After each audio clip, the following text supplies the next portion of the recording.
So, today I want to talk about heroism and why fictional heroes are so important.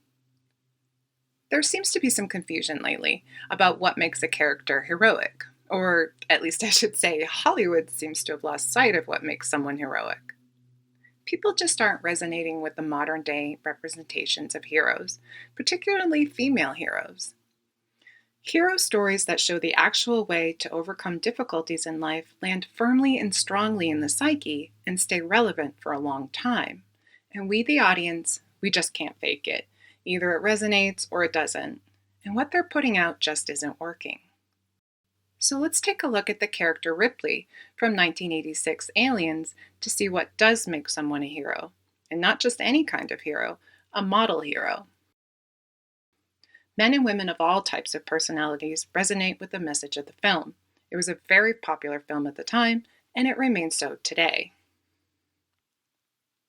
There is a path to becoming a hero, and that path is incredibly difficult. If someone doesn't have to be brave to venture forth, then obviously they aren't being heroic. If someone is more powerful than their adversaries, then they aren't being heroic. Heroism is about courage, sacrifice, and maturity of character.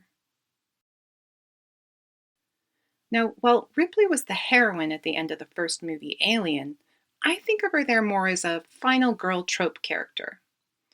The final girl is a term used for that final remaining character at the end of a horror movie, and since it's usually a young, often virtuous female, people started calling her the final girl. Now, Ripley was the last one standing in Alien, and she was able to use quick thinking and ingenuity to kill the alien, and it was well done.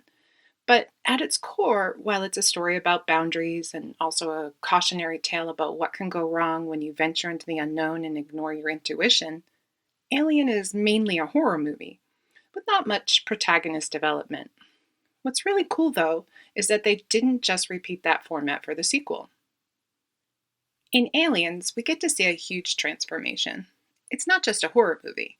They take the final girl, Ripley, and give her a hero's journey where she not only gets to overcome the mother of the monster that has left her traumatized from the first film, she gets to develop into a model hero, someone anyone can look up to. Because in order to overcome the monster and save the archetypal daughter, she has to learn to be brave enough to approach and confront an adversary who outmatches her in power by an extraordinary degree. And this is what I call a model hero. Ripley's transformation from terrified to emboldened and powerful is the foundation of her hero's journey. To do this, she has to overcome the monster she fears most, and to do that, she has to embrace the archetypes of the mother and the warrior. Now, Ripley's encounter with an alien in the first movie has left her traumatized, and that trauma is embodied in the little girl, Newt, who she discovers in the human settlement. Newt is feral, wild-eyed, and terrified. She is vulnerable and has no way to defend herself against the monster. Her only option for survival is to run and hide. She represents the state of Ripley's inner child. She's like a reflection of how Ripley feels deep down. Her fear and trauma are keeping her in a psychologically vulnerable state. In the beginning, Ripley believes their only option against the aliens is to stay away. And her instincts are good. I mean, the aliens, after all, they're a horrifying, overwhelming problem. But running and hiding actually won't solve this problem. This is because the problem isn't just out there, it's lurking in the shadows of humanity. In both Alien and Aliens, there's this overriding nefarious corporate interest, one that is shut off from empathy to the human experience that keeps pushing humanity towards the alien danger. That element must be confronted just as much as the aliens.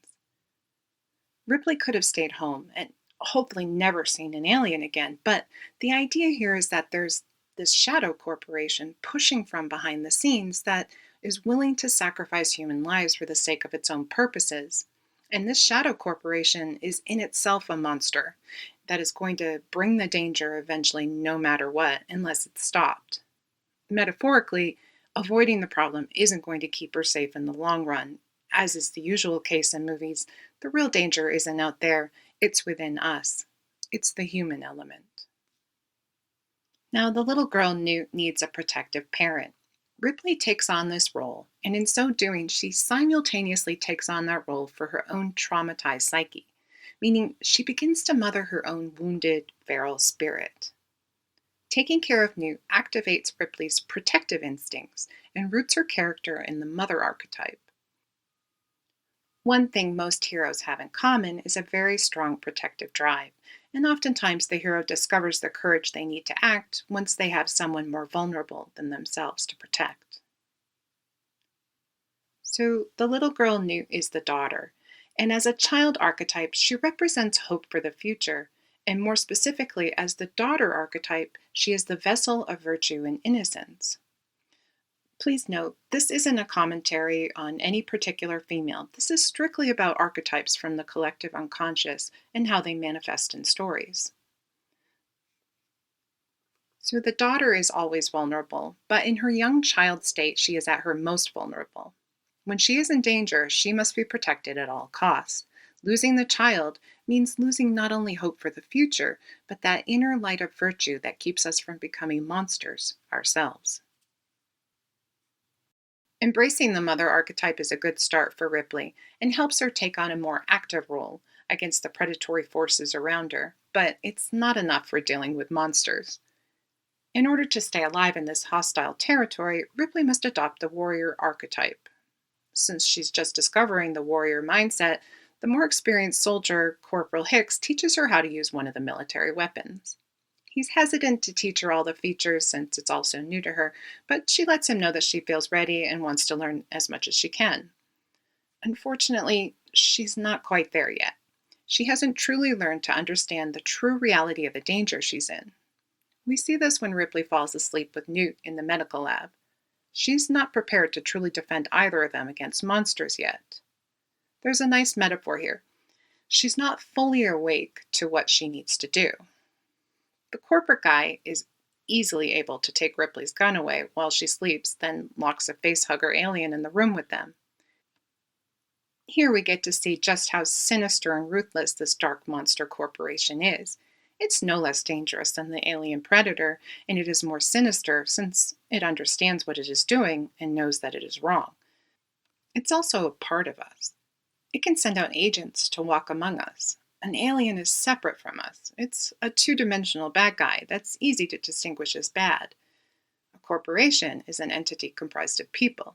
It's part of who we are. Now, fortunately, Ripley uses that clever ingenuity we saw from her in the first movie to get them out of the predicament in the medical lab, and she learns the valuable lesson that she's going to have to step up her game if she's going to survive and protect her new adopted child. She cannot be naive, and she must be constantly vigilant. And at this point, it's game on. She's ready to do anything to protect Newt. Joseph Campbell once told a journalist, "It is by going down into the abyss that we recover the treasures of life." Now that Ripley has fully embraced the mother and the warrior archetypes, it's time for the real challenge. Let's think about what Ripley has to do to save a defenseless child she has promised to protect. She has to enter a building that is about to explode, and then take an elevator down into the creepy, deep, dark depths of the abyss while sirens blare a warning call of doom. She's already seen what's down there: dead bodies or the living dead begging for death. And if that's not a metaphor for hell, I'm not sure there is one. She has to head straight towards the monster that she fears above anything else. She's armed, but the threat is far beyond her. It's already killed most of the soldiers that she came with.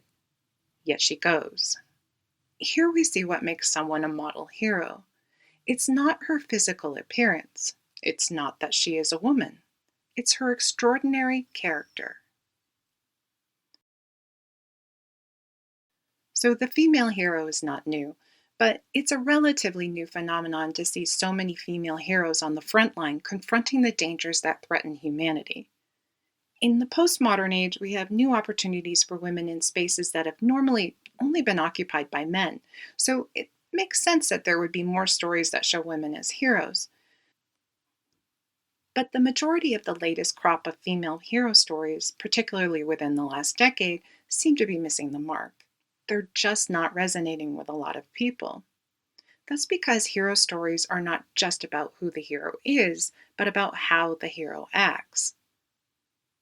The fact that Thor is tall and muscular doesn't have to exclude anyone who doesn't have his physique from resonating with his journey of self discovery in Thor 2016. The character is humbled by his experience, and he learns to value life in a new way.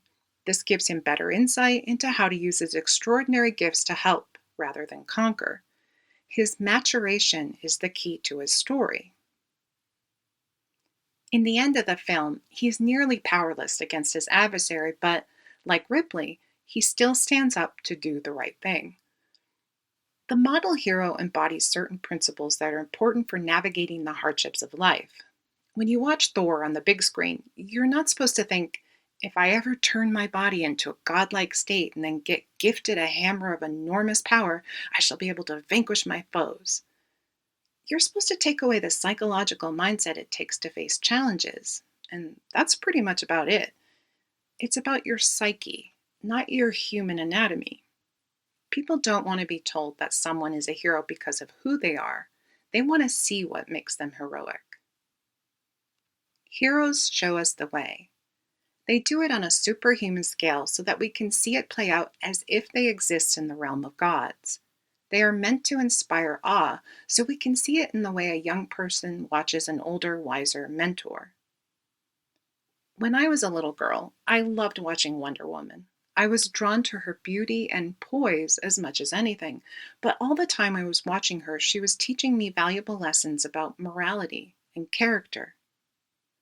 Like Thor and Wonder Woman, Ripley shows us how to overcome our fears to face a challenge. By challenges, I mean anything that causes difficulty in your life, anything that you would rather avoid, but if you were to dig deep inside yourself and muster up some courage to face, will make your life or the lives of those you care about better. I'm going to conclude with this. The question I often ask myself at the end of a good hero movie is, what would I do if I were in that situation? And when I'm not sure if I could do what they do, which usually I'm not, I ask myself, can I start pointing myself in that direction? Let me know in the comments what heroes, fictional or otherwise, you look up to. Thank you. Have a great day.